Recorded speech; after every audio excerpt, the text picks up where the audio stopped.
will reject it because it's all about getting to Magnus's king right now. So he gives away a pawn to open a file on the left-hand side of your screen. The white king is lacking shelter, so Magnus doing everything he can to put his pieces in front of it. But Fabi's going after the d5 pawn, and he's got passengers of his own. At some point, Fabiano can start pushing his pawns, but some nervous moves from both players. Real nerves now showing Fabiano giving a check with the black rook. The problem is black's pawns act as shelter. He doesn't really want to push them until necessary, but big threat. The black rook threatening to go to f3 with a nasty pin on the white queen. All the checks. Look at that white king, though. Just too bare. No protection around it.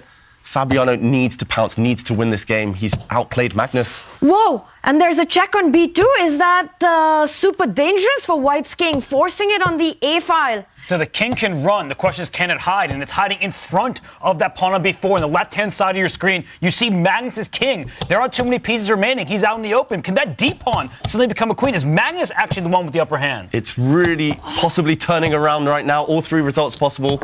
A few checks. The position repeating itself. Will Fabiano bail out with a draw? This position's been seen already. If he keeps checking the white king... Fabi wants more. He wants more. He's playing for the win. No safe squares for Magnus's king. You have to go on to the c file. You have to step forward.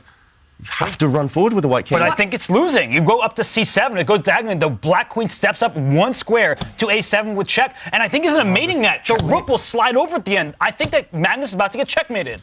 And Magnus, he slows down, but he's got six seconds to decide now. The rook can go on to the c file and win the queen. He gives up his queen, Magnus Carlsen. Surely Fabiano's going to take it.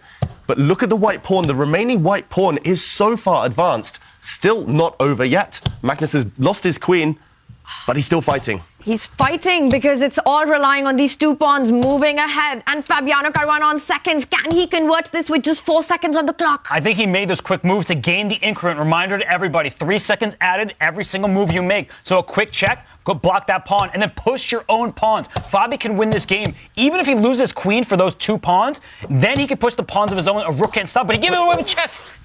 Wow, he just blundered the pawn with check. He should have pushed the other one, the g-pawn. Wrong choice there, and Magnus is alive. Look at those white pawns, paralyzing the black queen. And this can be scary for black because now the queen can't move anywhere with the check without allowing the d-pawn to promote. And Magnus, does he have enough to hold this? Well, the problem for Magnus is that g-pawn will be a decoy. It's about to sacrifice itself. The rook on d3 can't move because the d7 pawn in front of the queen will be captured. Both sides, they're struggling a bit here. Fabi doesn't know where to go, but now it's winning for Magnus. He brings his rook all the way down. Oh, Rook hit?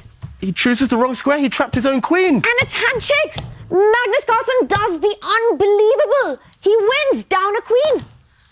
Wow, miracles do happen.